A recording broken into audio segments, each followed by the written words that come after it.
Right, so we're back on the MX5 and we're now going to do the brakes, some other bits and pieces, and excitingly we're going to drive it for the first time. So enjoy this video, like and subscribe if you do. So first of all, we got some nice new bits to do the front brakes, including brand new front hubs with wheel bearings. We set about removing the old hubs. We resorted eventually to the brutalist technique of hammer and chisel, which eventually got there, and we got them off, ready to put new bits on.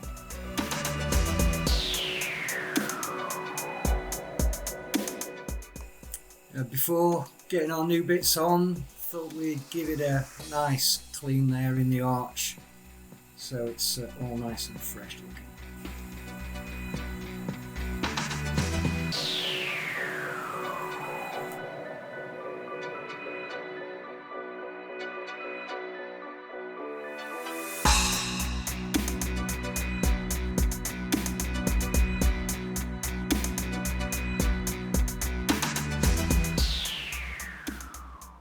And after we've got the brake discs and hubs on, final thing is to get the new pads in, and then that's it. The brakes, front brakes, are done.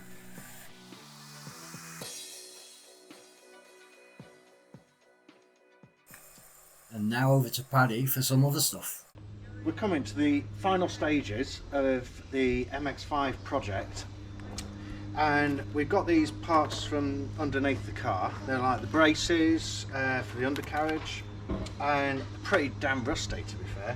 So what we're going to do is basically taking all the old chipped rust off and painting it with some rust beater and then some metal hammerite.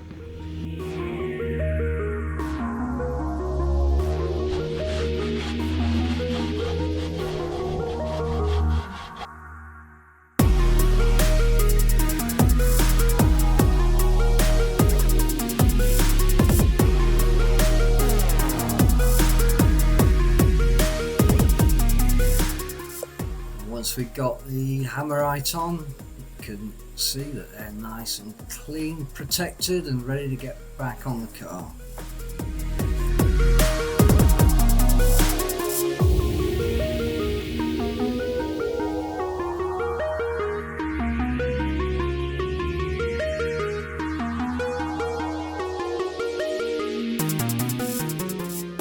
So another one of our precarious wooden arrangements. Yeah.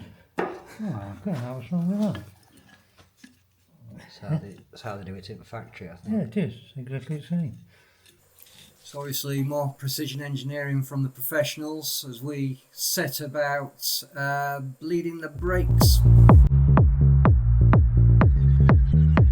And we're bleeding the brakes. We start with the furthest away cylinder first and gradually work towards the nearest. So that's the rear left, rear right, then the front left, the clutch, and finally the front right.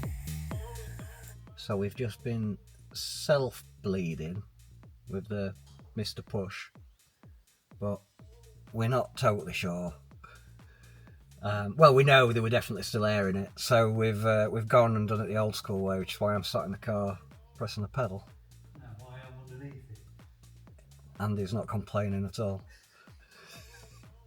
This is best job in workshop.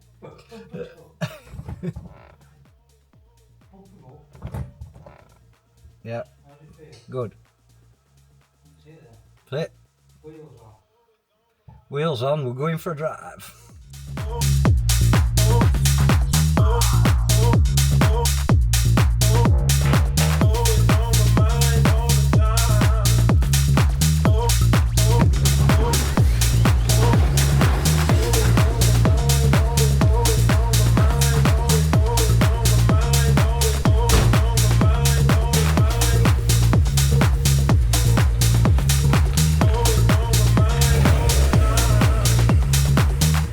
It looks like it works, Andy.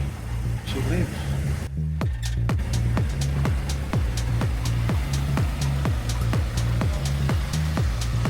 She lives again. Foxy's back. Right, how's that clutch? Did you find biting point a bit tricky? I didn't really notice.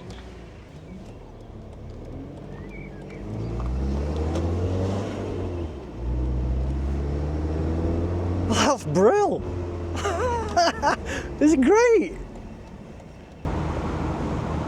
It works, Andy. We did it. This is lovely, this car.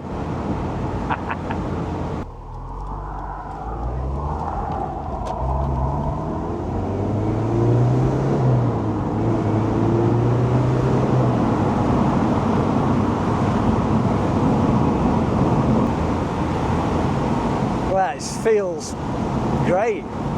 Really feels good. It's just instantly responsive, this engine. I'm amazed with it, I am amazed how good this is.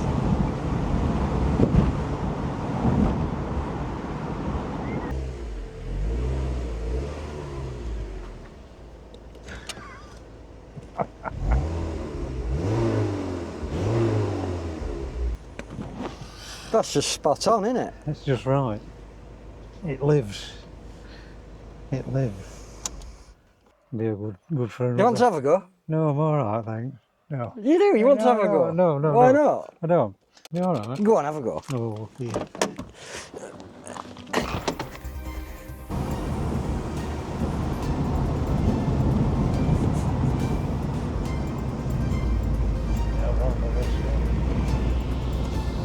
So what do you think, Andy? I think we've done a good job.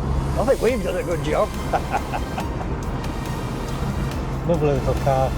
Very good, isn't it?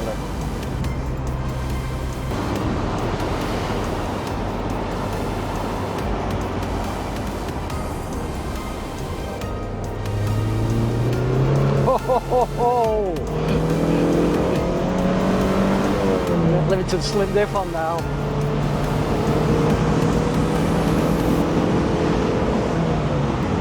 It's not MX5 weather.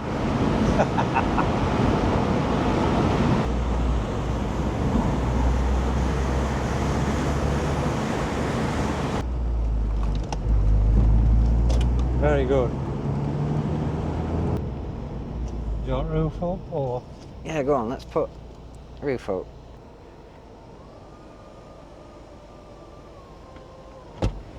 Yeah, that it all works, eh? Brilliant. Lovely. Absolutely lovely. This will make somebody a lovely little car. I think so.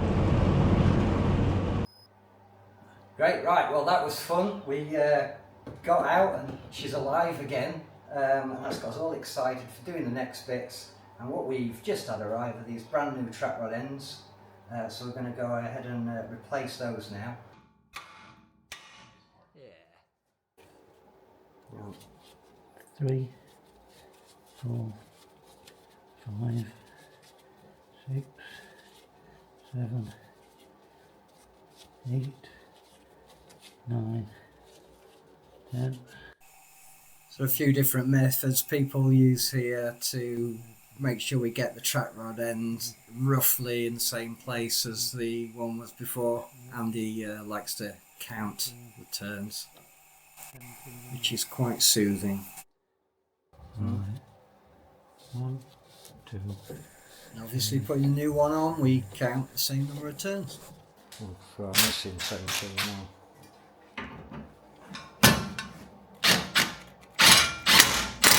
Nice. Look at that. So if the front's done, we're now going to move on to getting the rear brakes done.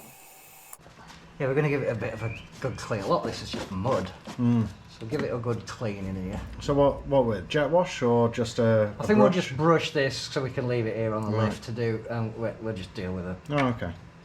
What comes off. So we got a new, it's a brake dust cover, the back. So we've got new ones of those, which will look nice. New discs, new pads. We'll use brake cleaner to get these nice and clean. And then it should look kind of fresh and newish. Nice. Yeah. Now we're back at hub removal territory like we did on the front, so we could get to change the dust cover. This has to come off. However, it is different to the front hub, and it looks to me as though we can use our puller that will push in the middle to pull off the sides. Okay, so this is one of those jobs you wish you'd never started. We've got some explaining to do. So let me explain. So you know how we said we're going to replace these brake dust covers with these shiny new brake dust covers. Great, yeah, good idea, easy job, right? Did it on the front. And they look good, look nice with those new things on. Now, they were tough because we had to get those hubs off. And we thought it'd be a similar job here, but with the advantage that we could use our puller to push on here. Let's take the nut off. However, that's actually the end of the drive shaft. So all it did was push it back in. So we couldn't do that. So we were back to, can we get a puller around the flange? No, we can't. I mean, there's maybe some bigger pullers, but I've got 2 pullers now. I can't get it around it. So anyway, we did eventually have to take the whole knuckle off. So this is what this is. And then to release the hub, to remove the bearing, which you can see I've destroyed. Okay, all well and good, fair enough. Harder job than I hoped. We got the thing off though, so we could put the new thing on. However, another problem occurred, and that is that here, which is where the speed sensor goes, the speed sensor was stuck in, so we had to kind of drill it out. And the problem is where this sensor is on the back. We can see daylight through it. Oh yeah, I can see a lot. Daylight in there.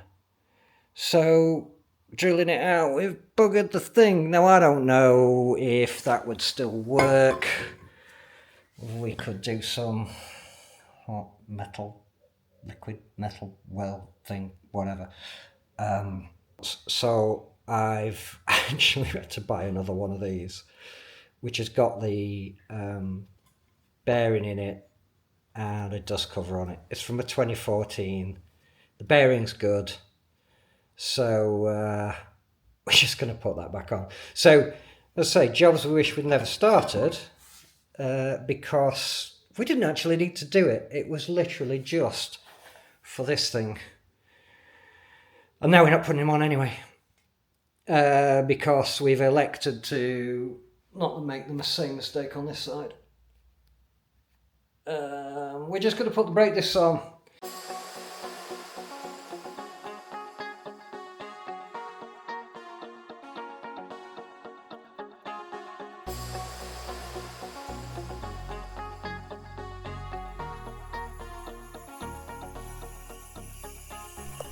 And then rounding out this phase of our project, we managed to get a new bumper, not new of course, and I also gave the wheels a nice good clean and a little bit of a detail of the interior.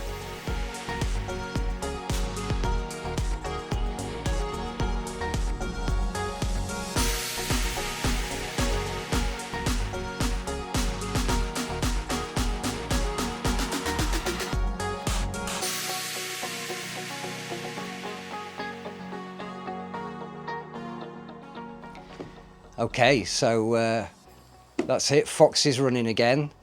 We've got our new, slightly different colour bumper on there. So we are going to look at getting this painted. We're actually considering whether we're going to try to build a little paint booth ourselves and paint it. Please put a comment below if you think we should have a go at that and you'd like to see us make a mess of that. And also, here's our other bit of paint that we've got to tackle, this rather nastily previously repaired rear wing. And there's also this little bit here, if you can get that, Ben, on there.